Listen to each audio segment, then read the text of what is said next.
Nous allons voir dans cette présentation quelques recommandations relatives aux interventions sur les échouages de mammifères marins, qu'ils soient vivants ou morts, et ensuite des recommandations sur la collecte de données et d'échantillons que l'on peut réaliser lorsque ce type d'événement arrive. C'est un travail qui a été préparé par Gabriela Hernandez Mora, qui est la responsable de l'unité microbiologique vétérinaire du Costa Rica, dans le cadre du projet CAMAC, cofinancé par les fonds européens Interreg. Vous avez dans ce tableau les différents types d'interventions qu'on peut être amené à faire suite à un échouage de mammifères marins et qui vont être abordés après en détail dans la présentation. Donc il y a 3 grands types d'interventions. Lorsque l'animal est échoué vivant à terre, lorsqu'il est échoué, lorsqu'on l'observe vivant mais en détresse dans les eaux littorales, et enfin lorsque l'animal est retrouvé mort, que ce soit à terre ou dans les eaux littorales. Alors lorsque l'animal est vivant, la première chose, ça va être d'évaluer son état de santé et les conditions de terrain. Et en fonction de ça, on va avoir 3 types possibles de réponses. Soit renflouer l'animal, et à ce moment-là, il faut absolument mettre en place un suivi. Soit le réhabiliter, mais ça peut être fait que lorsqu'on a la logistique, les équipements et les ressources spécifiques disponibles.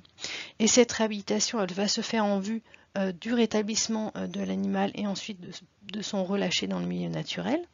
Et la troisième option, c'est l'euthanasie, mais donc là on est dans le cadre d'une décision qui peut être prise que lorsqu'il n'y a pas d'autre option disponible pour améliorer la qualité de vie de l'individu. Et la procédure doit être mise en œuvre en dehors de la présence du public et si les ressources sont nécessaires. Lorsque l'animal est trouvé vivant dans les eaux littorales, donc là il va falloir mettre en place un suivi et maintenir le public à distance. Et lorsque l'animal est retrouvé mort, on va évaluer son état de décomposition et en fonction faire la collecte de données d'échantillons qui est possible de faire. Et à la fin, après cette collecte et de données d'échantillons, il va falloir éliminer la carcasse, ce qui est très important et auquel il faut penser. Alors, la présentation s'organise en 7 parties. Dans la première, on verra des recommandations sur comment préparer une réponse à un échouage. Ensuite, on verra comment recueillir les données. Ensuite, on verra des recommandations pour le cas des échouages d'animaux vivants. Ensuite, des recommandations pour le cas d'échouages inhabituels, comme les échouages en masse ou les échouages de grands cétacés. Ensuite, on parlera de la manière dont on peut se préparer lorsqu'il va falloir faire une nécropsie. Ensuite, très important, comment communiquer avec le public sur place et avec les médias. Et on finira par quelques ressources supplémentaires que vous pouvez consulter pour approfondir le sujet. Nous allons voir donc dans ce premier chapitre quelques recommandations sur la manière dont on peut se préparer au mieux pour intervenir sur un échouage de mammifères marins. Voyons tout d'abord les aspects réglementaires qui sont très importants, parce que les mammifères marins sont protégés par la loi dans la plupart des pays, et c'est bien le cas dans la Caraïbe. Donc un réseau d'échouage de cétacés doit être constitué de personnes qui sont formées et qui sont en règle avec le cadre juridique du pays. En outre, le réseau d'échouage doit avoir une description claire de l'autorité qui est responsable des échouages, des partenaires susceptibles d'intervenir au sein d'une chaîne de commandement. Il faut aussi avoir une description claire des procédures opérationnelles, du rôle de toutes les parties impliquées, des contacts pour l'expertise et pour l'équipement, des laboratoires et des scientifiques à qui on enverra les échantillons biologiques prélevés, mais aussi les données qui ont été collectées. Et enfin, un protocole relatif à la manipulation des cétacés, au prélèvement et au transport des échantillons biologiques bien définis et conforme aux procédures et aux réglementations nationales, qui va comprendre la procédure d'autorisation légale pour le transport des échantillons biologiques à l'intérieur et à l'extérieur du pays. Alors deuxième point, c'est comment communiquer avec l'informateur, donc avec la personne qui a alerté sur l'échouage.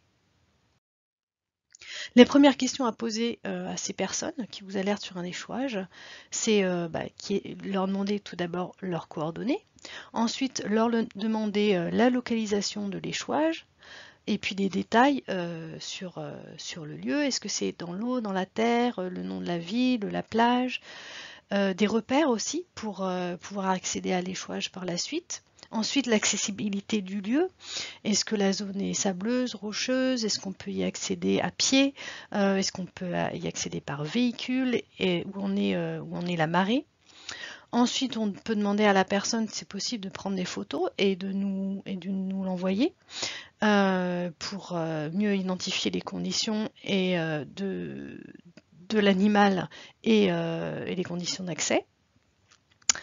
Ensuite, bien sûr, il faut absolument expliquer à l'informateur les risques encourus pour la santé, l'intérêt de signaler les échouages, lui expliquer ce que c'est le réseau échouage, comment est-ce qu'il va intervenir et bien sûr remercier cette personne. Pour que si elle observe à nouveau un échouage, eh bien elle vous communique l'information rapidement. Ensuite, il faut demander des questions, il faut poser des questions sur l'animal. Donc, combien est-ce qu'il y a d'animaux vivants? Est-ce que c'est un seul animal? Est-ce qu'il y en a plusieurs? Combien? Est-ce qu'il est vivant? Est-ce qu'il est mort?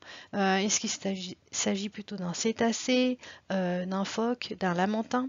Et puis, bien sûr, son état de décomposition. Alors, le mieux, c'est de créer carrément une fiche réflexe sur laquelle vous avez listé toutes ces questions, de manière à ce qu'à chaque fois que vous recevez un appel, vous ayez déjà ces questions sous les yeux et n'hésitez pas à faire parvenir ces fiches réflexes à vos partenaires comme les mairies, les réserves naturelles, etc. Pour faciliter l'identification des espèces qui sont sur place, vous pouvez poser les questions suivantes à l'informateur. Donc, est-ce qu'on a des dents? Est-ce qu'on a des fanons? Le nombre des vents? Quelle est la longueur du corps de l'animal? Quelle est sa forme? Est-ce que c'est un animal qui est plutôt élancé, arrondi? La forme de la tête aussi. Vous pouvez poser des questions sur les sillons ventraux. Est-ce qu'ils sont absents? Est-ce qu'ils sont présents? Combien est-ce qu'il y en a?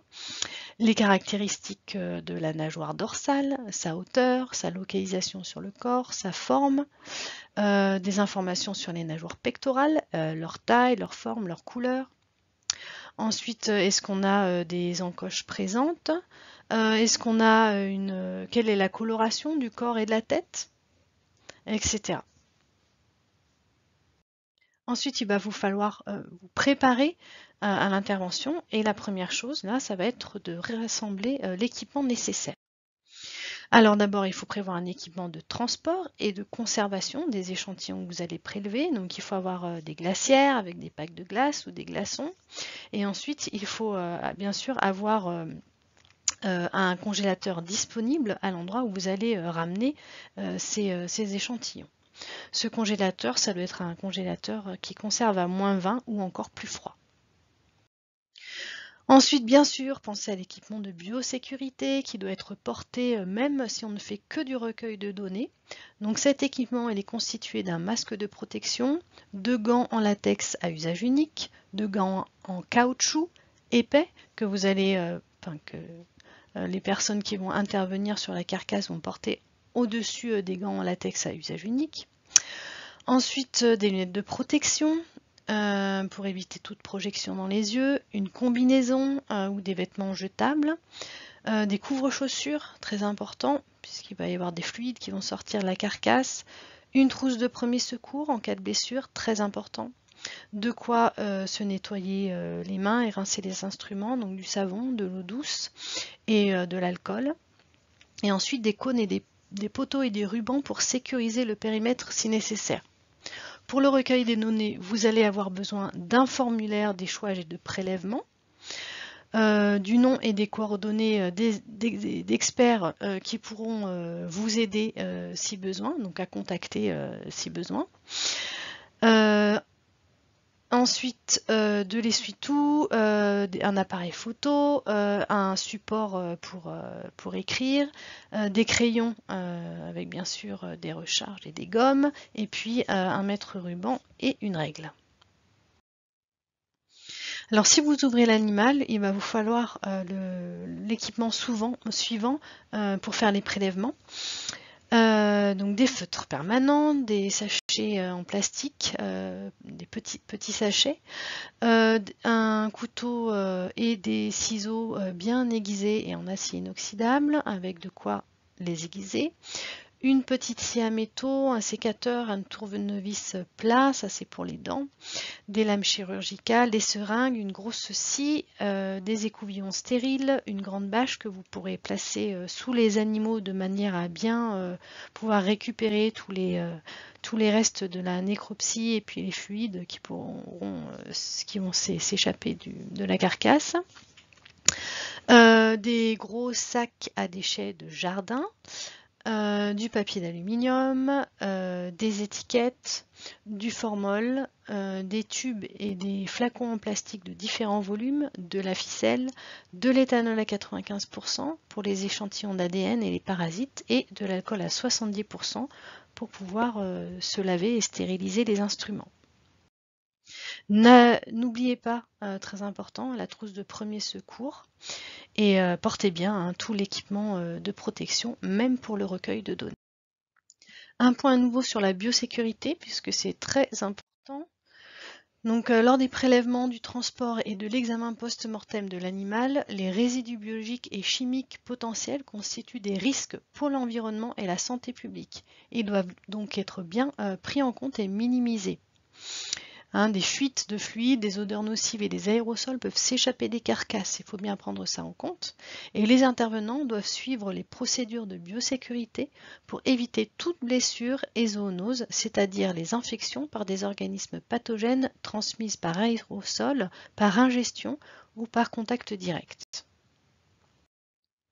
Évitez toujours la zone de balancement de la queue et de la tête, pour éviter toute morsure ou tout coup, et détourner la tête de l'évent lorsque le cétacé expire. Portez toujours les équipements de protection individuelle, le masque, les gants, les lunettes, les vêtements et les chaussures à usage unique. Vérifiez bien que vous avez un accès à l'eau potable et n'oubliez pas de vous protéger du soleil, du vent, du froid et de la pluie. Disposez toujours d'une liste de tous les produits chimiques que vous avez dans votre kit échouage et leurs mesures de sécurité, ainsi qu'un kit de traitement des déversements des produits chimiques. Rangez toujours les couteaux, les lames, les aiguilles, le matériel usagé dans un récipient à usage unique, par exemple une bouteille en plastique, si vous n'avez pas de contenant spécifique pour ça. Portez idéalement des gants doubles, un masque, des lunettes de protection, un écran ou alors un écran anti-éclaboussure, une combinaison et des chaussons. Et n'oubliez pas de maintenir une bonne hygiène pendant toute la nécropsie en vous lavant bien avec du détergent ou de l'alcool à 70%. Très important, désinfectez bien toutes les blessures avec de l'iode. Couvrez les fragments d'os pointus pour éviter les blessures. Et après utilisation, désinfectez bien tous les instruments, tout l'équipement, les tables, le sol, etc. avec un désinfectant à large spectre. Enfin, avant toute intervention, il est important de se coordonner avec tous les autres services qui vont potentiellement intervenir sur l'échouage. Ça peut être bien sûr des services vétérinaires, ça peut être des experts parce que vous avez besoin d'une expertise sur un point particulier pour faire face à cet échouage. Les services maritimes s'il y a besoin d'une intervention en mer, des aquariums si jamais il faut mettre l'animal en centre de soins, la police pour par exemple tenir le public à l'écart. Les services en charge de l'élimination des carcasses aussi, c'est très important. Voilà, donc il y a tout ce travail à faire avant toute intervention. Alors, voyons maintenant les données et les informations que l'équipe d'intervention sur l'échouage va devoir recueillir. D'abord, il va falloir collecter des informations de manière à caractériser au mieux l'échouage. On va tout d'abord identifier l'échouage de manière à faciliter sa traçabilité par la suite. Donc très souvent on donne un numéro ou alors le nom de l'observateur, ensuite les initiales de l'espèce et une date. Ensuite, il faut préciser le nom, l'affiliation et le contact de la personne qui va être en charge de recueillir les données, qui va coordonner les actions. Et ensuite, bien sûr, la date de découverte du spécimen et puis par qui. Donc ça, c'est la personne qui a alerté. Important de donner son contact pour ensuite pouvoir la tenir au courant de ce qui s'est passé. Bien sûr, on prend des données sur le site. La localisation, la latitude, la longitude, la météo. Est-ce qu'on a des activités humaines en mer, des prédateurs, donc, qui pourraient expliquer les causes de l'échouage. Ensuite, des informations sur l'espèce, sa taille, l'espèce, la certitude ou non de l'identification. Est-ce que quelqu'un a pris des photos? Bien sûr, on précise le nombre d'animaux. Est-ce qu'il y a des traces de capture sur ces animaux, des marques particulières, etc. Et puis on donne des informations sur l'accessibilité du site. Donc là encore, est-ce qu'il y a par exemple des prédateurs dans la zone qui pourraient empêcher d'accéder à la carcasse? Est-ce qu'on est dans un estuaire, dans un fleuve? Quelles sont les conditions de marée, etc. Ensuite, donc, on va se préparer à prendre à examiner, faire l'examination externe de l'animal. Et pour cela, tout d'abord, il faut le rincer, si c'est possible, hein, avant toute examination et avant toute prise de photo. Ensuite, on évalue l'état de l'animal. Donc, en général, hein, on a 4 codes. Donc, le code 1 qui est un animal vivant, le code 2 c'est un animal fraîchement mort, donc tout est en très bon état. Le code 3, la décomposition est modérée, donc les organes sont légèrement décomposés. Le code 4, la décomposition est avancée, donc les organes ne sont pas reconnaissables, mais on peut faire encore des prélèvements type prélèvement de peau et prélèvement de dents. Et ensuite, en code 4, on a juste une carcasse, donc là en général on ne peut plus faire grand chose. On spécifie l'état de l'animal. Est-ce qu'on a un animal plutôt émacié? Donc dans ce cas-là, on va avoir un animal très fusiforme et avec les côtes en général qui sont visibles. Ou alors est-ce qu'on a un animal qui présente un état normal, non émacié? Ensuite, il faut identifier si on a un mâle ou une femelle. Donc c'est assez facile, hein, mais il y a souvent des exceptions. Mais chez le mâle, on a la fontana et la fonte génitale qui sont séparées, alors qu'elles sont regroupées chez la femelle. Et chez la femelle, on a aussi des fentes mammaires de part et d'autre. Ensuite, on regarde bien l'aspect externe de l'animal et on note toute observation particulière. Donc, par exemple, est-ce qu'il y a des traces ou alors carrément des morceaux d'engins de pêche. Est-ce qu'on peut observer des impacts d'hélices, on peut observer des collisions avec lorsqu'il y a une collision avec un navire ou un prédateur, lorsqu'il y a des traces d'hématomes. On peut voir des morsures, on regarde s'il y a des saignements, s'il y a des cicatrices anciennes ou récentes. Est-ce qu'on a des parasites externes aussi? Est-ce qu'il y a carrément aussi des parties du corps manquantes? Voyons maintenant la liste des photos à prendre. On prend tout d'abord une photo du corps entier dans son environnement. Ensuite, une photo du côté gauche de l'animal. Ensuite, une photo du côté droit.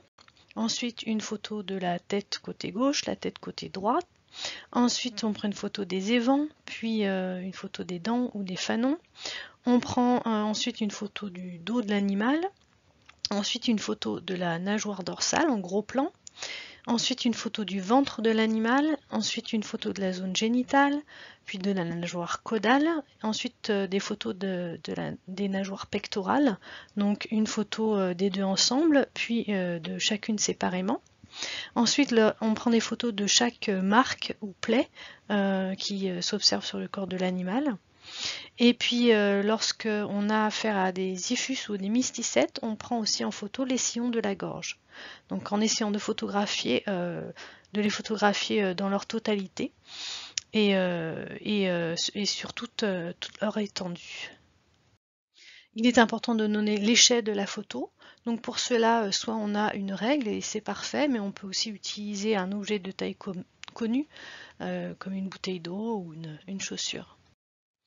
Si possible, on fait en sorte d'avoir sur la photo en elle-même les informations principales, donc le numéro avec le numéro d'identification de l'échouage.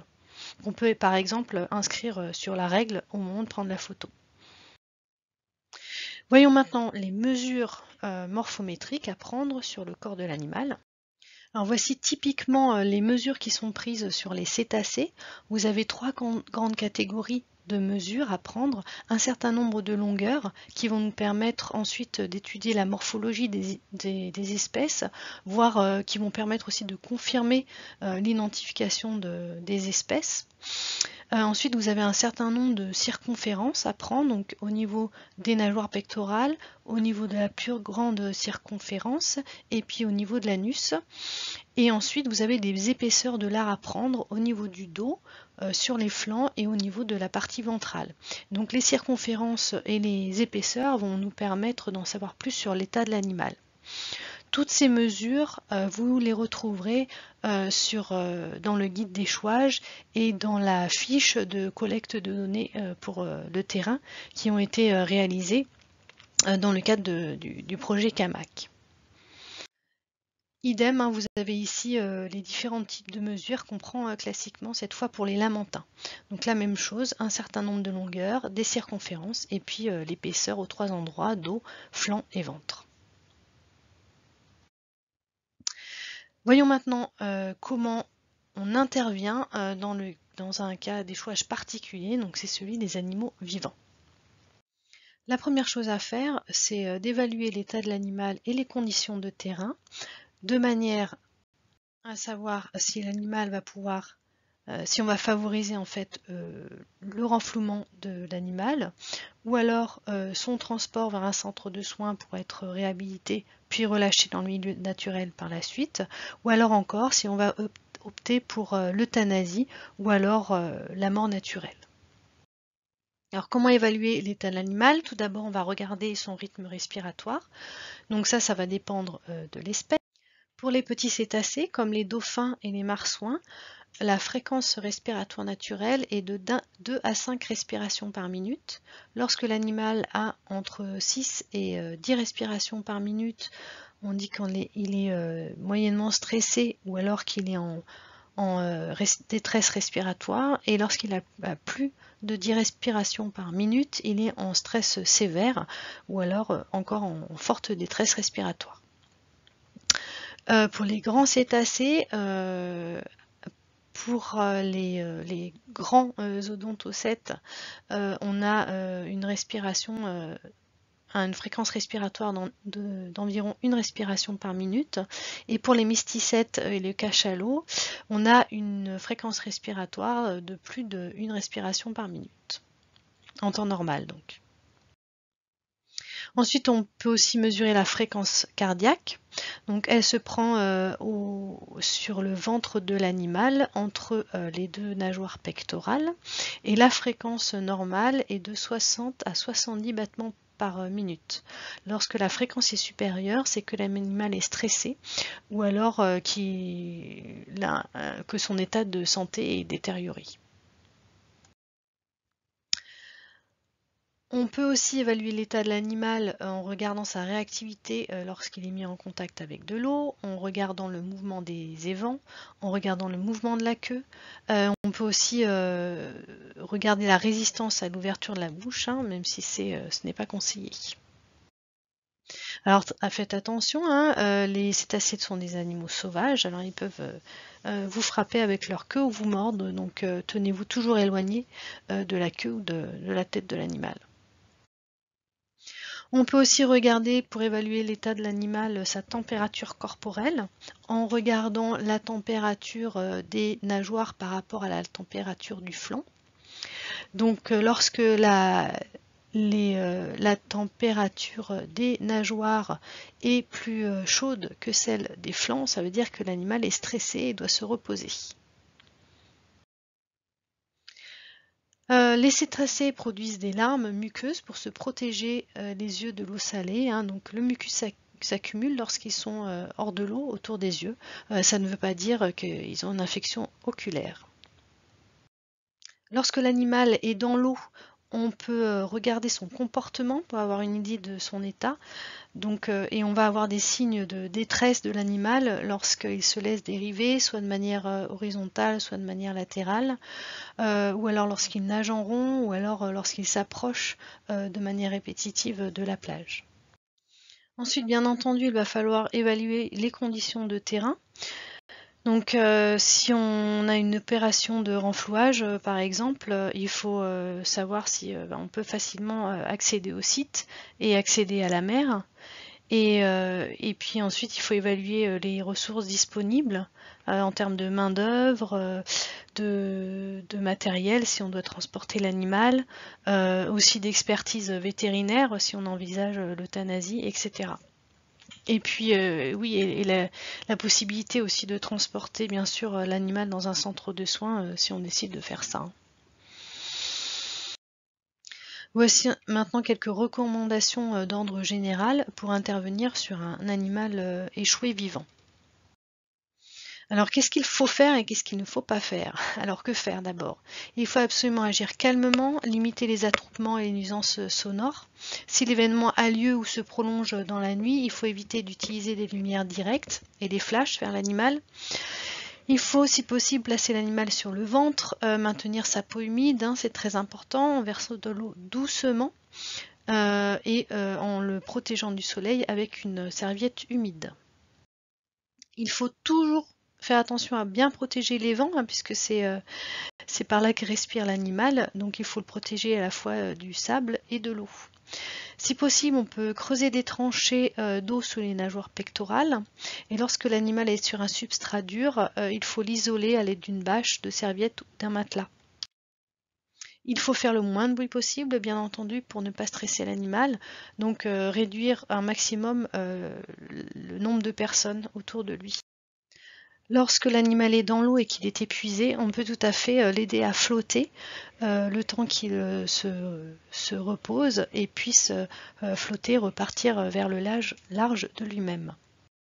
Qu'est-ce qu'il ne faut pas faire? Il ne faut jamais se tenir près de la tête ou de la queue, on l'a vu déjà tout à l'heure. Il ne faut jamais couvrir les vents ou verser de l'eau dedans. Il ne faut pas toucher l'animal plus que nécessaire.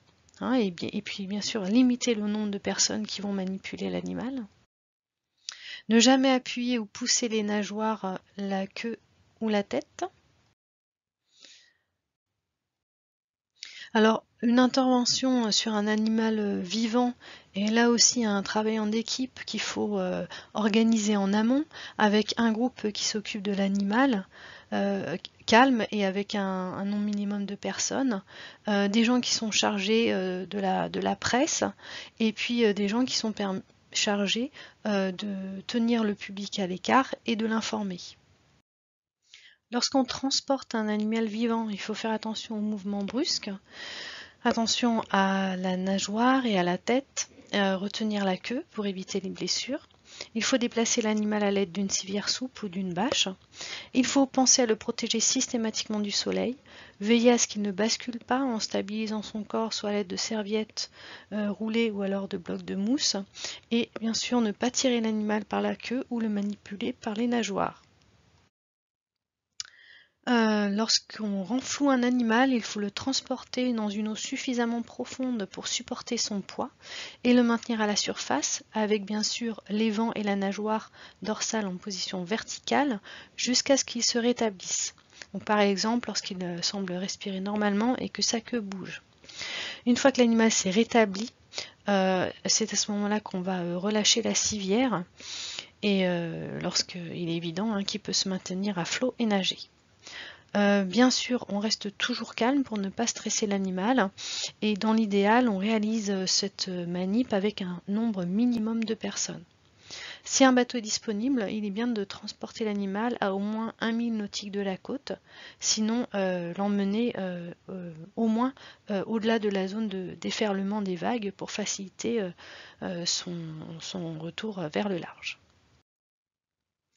Lorsqu'on a un couple mère-baleineau ou des petits groupes, le mieux est de pouvoir renflouer les animaux simultanément pour qu'ils se retrouvent après facilement en mer et qu'ils soient moins stressés. Si un animal qu'on vient de renflouer s'échoue à nouveau, il est probablement trop faible et va bientôt mourir. Donc dans ce cas, il faut laisser choisir entre laisser la nature suivre son cours, alors procéder à une euthanasie. Attention, si on choisit l'euthanasie, déjà il faut s'assurer que c'est possible sur le plan juridique et toujours il faut avoir l'avis d'un vétérinaire et c'est le vétérinaire qui va réaliser qui va pratiquer cet acte. Sachez que certains médicaments euthanasiques entraînent une agonie prolongée ou une excitation accrue chez les cétacés par rapport aux animaux terrestres. Donc il faut avoir un vétérinaire expérimenté ou alors sinon au moins contacter un expert qui va pouvoir aider le vétérinaire à distance à réaliser son acte. Voici maintenant quelques recommandations pour les cas d'échouage en masse ou d'échouage de grands cétacés. Donc il est tout d'abord essentiel de bien identifier, mobiliser, coordonner les ressources nécessaires. Là on a vraiment sérieusement besoin de main-d'œuvre, de matériel et d'équipements spécifiques. Donc il faut bien les identifier et les mobiliser. Il est important d'organiser une réunion d'information avant l'intervention avec toutes les organisations et toutes les personnes qui vont intervenir pour bien distribuer les rôles de chacun. Il faut aussi bien se coordonner avec les ressources externes comme les services chargés de la découpe des carcasses et de leur élimination. Il est important de nommer un coordinateur de terrain donc, qui va guider l'ensemble des opérations. Il faut s'assurer que tous les intervenants portent un équipement de protection spécifique. Pour les échouages en masse, la priorité est toujours de renflouer d'abord les animaux vivants. Et c'est seulement une fois cette opération effectuée et qu'on va procéder à l'examination des animaux morts. Alors l'expérience des échouages en masse en Nouvelle-Zélande a montré qu'il est plus efficace de renflouer d'abord les mères baleineaux et ensuite les mâles et les individus seuls. Alors pour les animaux morts de grande taille, il faut absolument prendre des précautions contre l'exposition à la putréfaction lors de l'ouverture de la carcasse. Et puis on peut avoir des problèmes d'asphyxie et d'explosion. Il faut absolument établir un périmètre de sécurité d'au moins 100 mètres avant toute manipulation de la carcasse.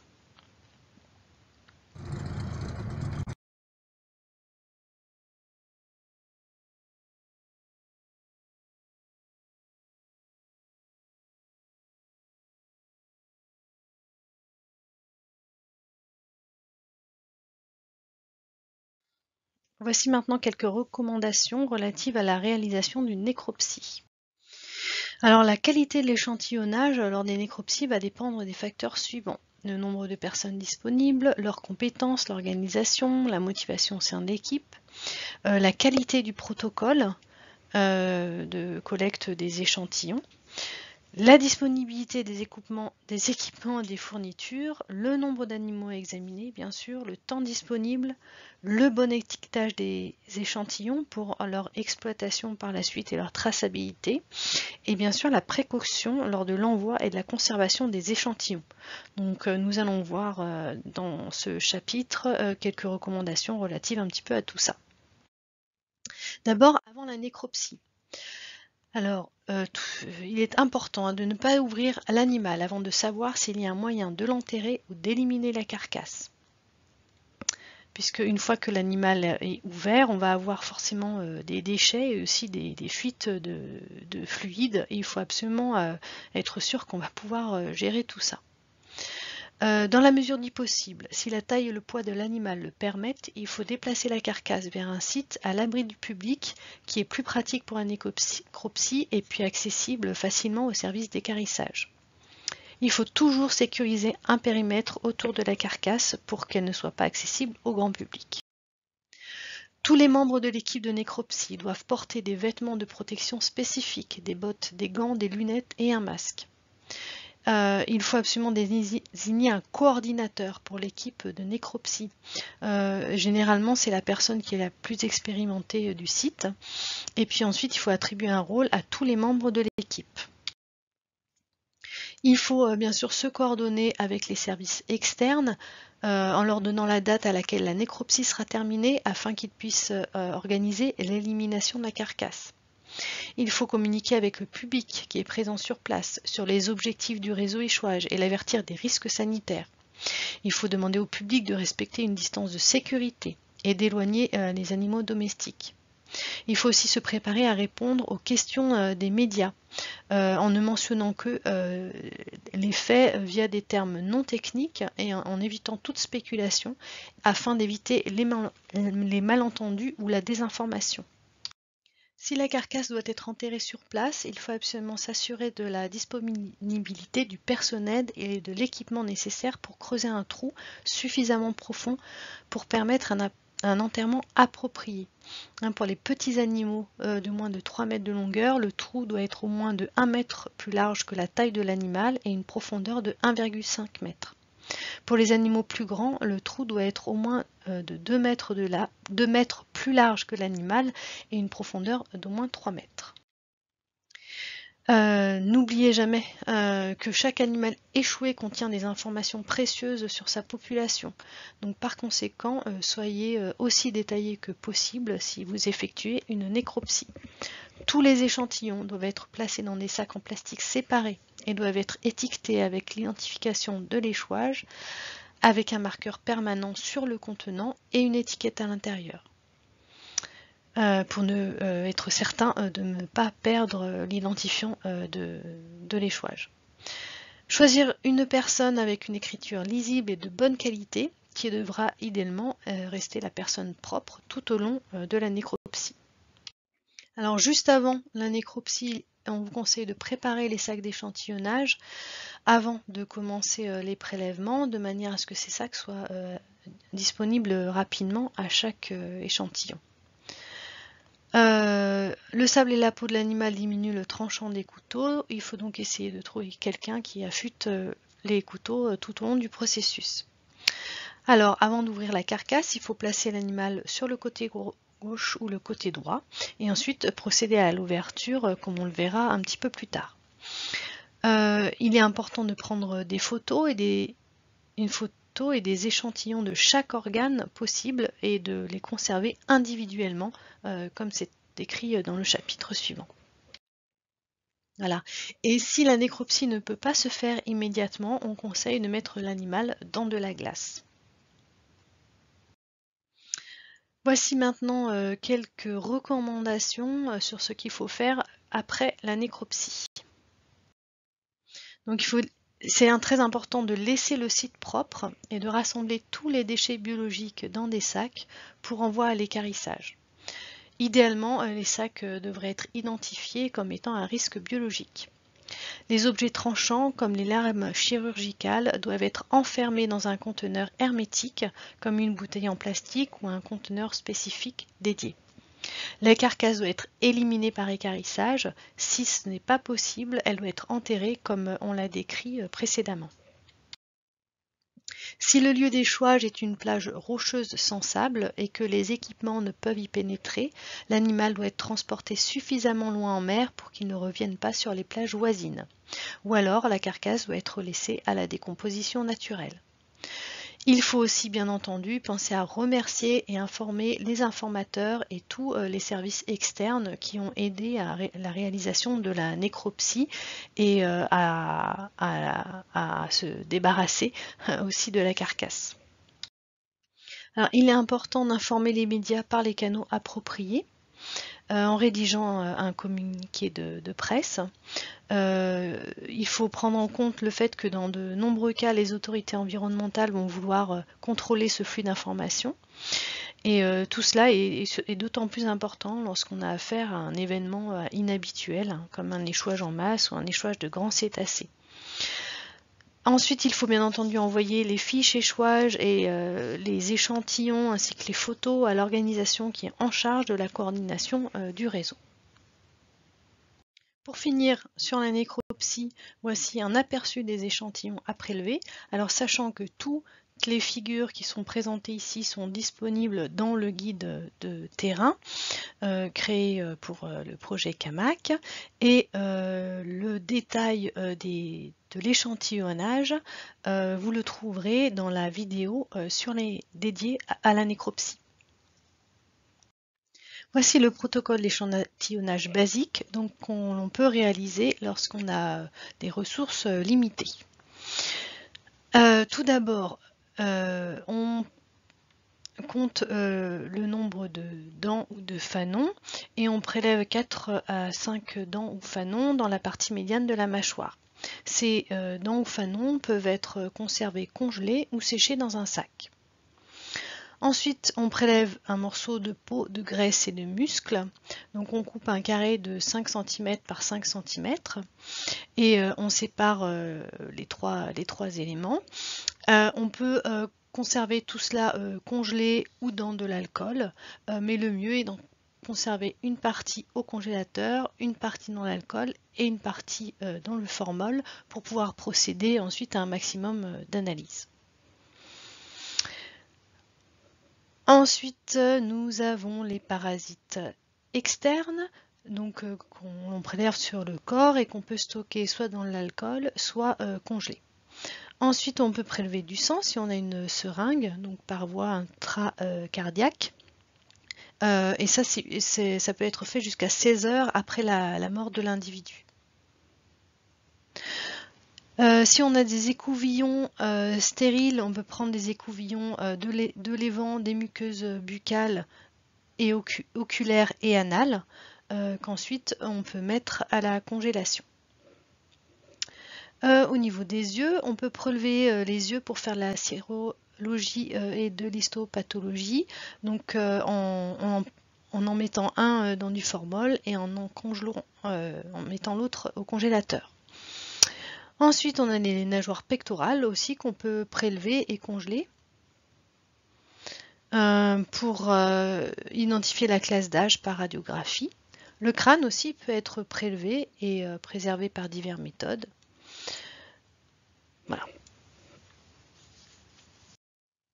Ensuite, si vous avez si vous disposez des moyens adéquats, vous pouvez donc ouvrir la carcasse pour faire le prélèvement des différents organes. Donc là, vous avez rapidement la manière dont on ouvre une carcasse. Donc, on incise la peau selon ce plan de découpe là, en partant de la nageoire pectorale jusqu'à la fente anale.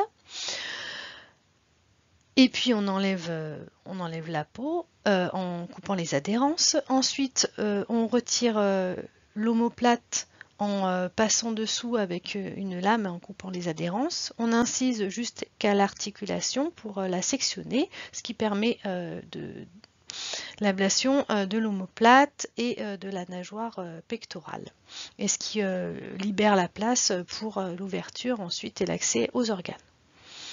Pour avoir accès aux organes, on sectionne les côtes par le haut et puis on les retire. Et ensuite, on retire le muscle en coupant les adhérences. Vous avez ici le schéma de l'anatomie interne du dauphin. Je ne vais pas vous détailler ça ici. Voilà, mais sachez que vous pouvez vous y référer si vous souhaitez identifier les organes que vous avez à l'ouverture de la carcasse. Ce schéma est aussi disponible dans le guide de terrain et puis vous verrez les détails de tous les organes dans la vidéo sur la nécropsie.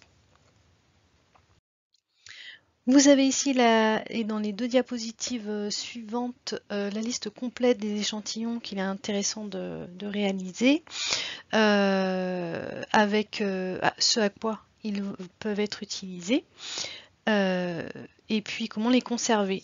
Donc tout ce qui est histoire de vie, donc l'âge, la reproduction, tout ça, des analyses d'ADN, les biomarqueurs, la microbiologie, donc microbiologie ça va être des virus, des bactéries, des biotoxines, l'étude des isotopes stables et des acides gras, et la sérologie et aussi l'étude des contaminants, tout ça, tous ces échantillons-là peuvent être placés au congélateur à -20.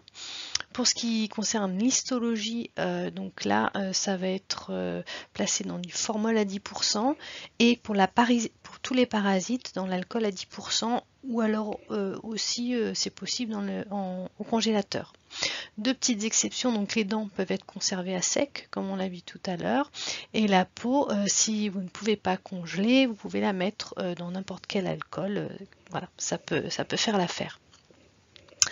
Voilà, donc on va prélever, on prélève des dents, la peau, la graisse, les muscles, comme on l'a vu. Donc tout ça, ça va nous permettre donc de travailler sur l'histoire de vie, de faire des analyses d'ADN, de faire de la microbiologie, des isotopes, travailler sur les contaminants aussi, sur l'histologie et sur la parasitologie. On peut aussi prélever du sang, le liquide oculaire, les yeux, faire des écouvillons des voies respiratoires. Donc là, ça va bien sûr être pour étudier les virus. Pareil pour des écouvillons du système digestif. Ensuite, on peut prélever des parasites. L'omoplate, ça va être pour travailler sur l'âge de l'animal.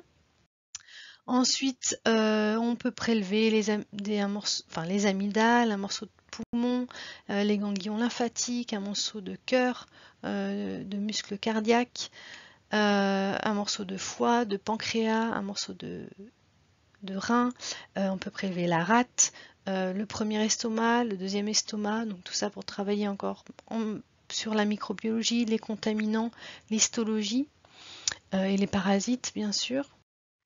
On peut prélever aussi le contenu de l'estomac, ce qui va nous permettre de travailler sur le régime alimentaire des animaux. On peut faire des échantillons de l'intestin, des fesses, des testicules, des ovaires. Donc là, ça va nous permettre notamment de travailler sur la reproduction. On peut prélever le lait, le placenta, le tissu fœtal, les glandes mammaires et le cerveau.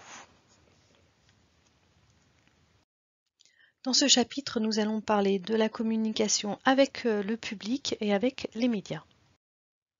Alors tout d'abord, on l'a vu tout à l'heure, hein, il est nécessaire d'établir un périmètre de sécurité pour que le public ne s'approche pas de l'animal échoué. Donc tout simplement, hein, on va matérialiser une zone dans laquelle le public ne pourra pas rentrer à l'aide de piquets, de cordes et de clôtures. Ensuite, bien entendu, il faut communiquer avec les gens, hein, donc les avertir de ce pourquoi on établit ce périmètre, donc pour des raisons de sécurité de l'animal et aussi des risques sanitaires liés à l'approche ou à la manipulation d'un animal échoué. Ce périmètre de sécurité va permettre de réduire les nuisances sonores et l'agitation autour de l'animal, donc de limiter son stress. Ça va empêcher les accidents. Ça va éviter que les animaux ne subissent davantage de stress et de blessures. Et ça va permettre à l'équipe de poursuivre son travail dans de bonnes conditions. Ensuite, il faut absolument expliquer ses actions au public, donc expliquer clairement les procédures prévues afin que les actions soient correctement interprétées. Il faut tenir le public informé de tout écart par rapport au plan prévu afin d'éviter les confusions. Il faut absolument garder son professionnalisme, donc les remarques imprudentes, les plaisanteries déplacées reflètent une attitude indifférente à la détresse de l'animal et des efforts de l'équipe. Donc il faut aussi éviter les chamailleries sur les procédures et les échantillons qui vont banaliser l'importance de l'opération ou donner une mauvaise impression au public. Lorsque l'option de l'euthanasie est retenue, Voilà, il faut savoir que la plupart des personnes acceptent la nécessité de mettre fin à la douleur et à la souffrance de manière éthique lorsqu'il n'y a pas d'autre option. À l'inverse, le public et même les membres de l'équipe peuvent ne pas être habitués aux procédures d'euthanasie et réagir par des questions et des inquiétudes s'ils ne sont pas préparés. C'est donc la responsabilité des intervenants d'expliquer clairement la nécessité de cette action, la manière dont elle va être effectuée et les complications possibles. Et il est absolument nécessaire de faire preuve d'empathie à l'égard des préoccupations et des émotions des gens. Il est aussi important de bien se préparer à la relation avec les médias, qui sont très souvent friands d'informations sur les espèces emblématiques que sont les mammifères marins et donc qui interviennent très souvent sur les échouages. Plus les scientifiques fournissent d'informations, plus la couverture sera fiable et plus la valeur éducative et les avantages pour le réseau échouage seront importants. Alors, comment se préparer en amont? Il faut identifier un coordinateur qui va gérer le lien avec les médias pour le réseau échouage. Il faut élaborer des stratégies pour fournir des informations au public. Il faut former les membres du réseau à la manière d'interagir avec les médias.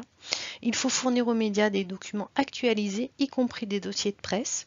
Il faut tenir à jour les coordonnées des principaux membres du personnel et des contacts avec la presse. Et il faut prévoir une couverture cohérente des échouages. Il ne faut pas hésiter à prendre l'initiative de contacter la presse et la tenir informée avec des renseignements cohérents et fiables. Il faut maintenir une bonne relation de travail en évitant les demandes exagérées et en se montrant coopératif. Et il faut faire savoir aux médias ce qu'on attend d'eux, qu'ils s'identifient et qu'ils minimisent les perturbations et les nuisances sur le site.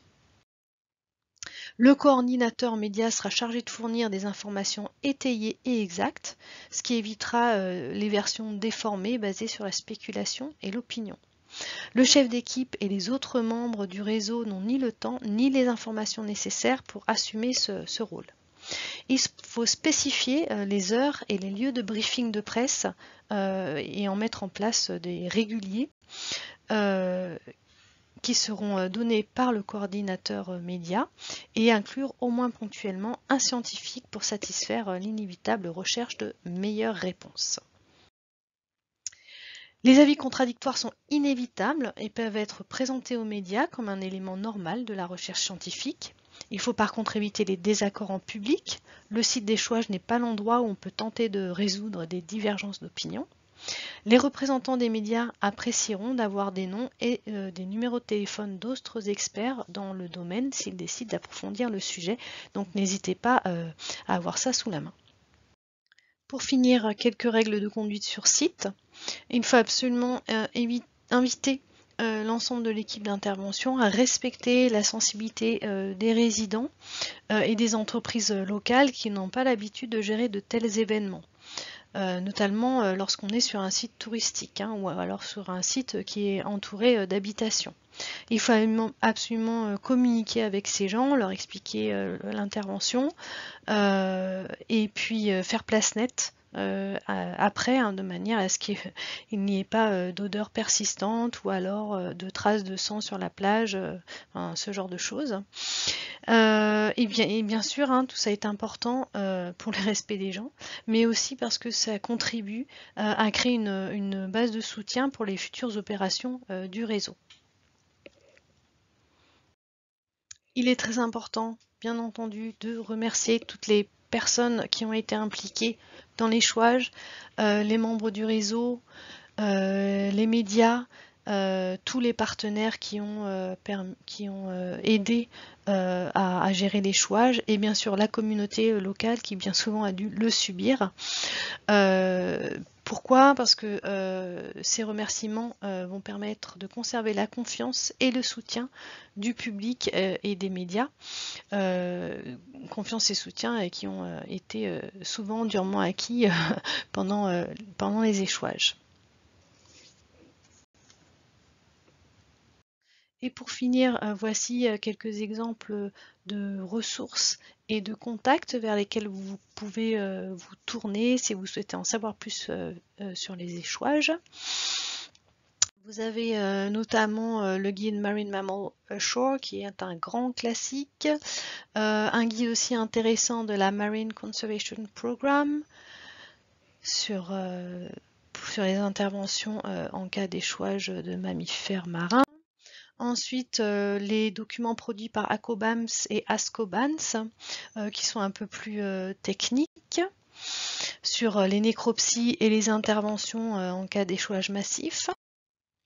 Un guide très opérationnel aussi, Face to Face with a Beached Whale de la Irish Whale and Dolphin Group.